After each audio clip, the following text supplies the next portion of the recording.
तुम्ही chemical peel केला आहात का? आणि केलं असेल तर कशासाठी केलं आहे? जसं की पिंपल्स, पिगमेंटेशन की मेलाझ्मा. तर first of all chemical peel म्हणजे एक्सफोलिएशन, स्किनचं एक्सफोलिएशन करतं. जे आपली स्किनचं फर्स्ट आणि सेकंड लेयर जे आहे, जी टॅनिंग, बर्निंग और पिगमेंटेशन असेल ते रिमूव्ह केलं जातं.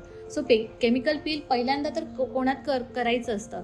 जसं की ज्यांची स्किन पिगमेंटेशन आहे, मेलाझ्मा आहे, खूप टॅन झाली आहे, अशा कंडिशन्समध्ये आपण केमिकल पील करू शकतो.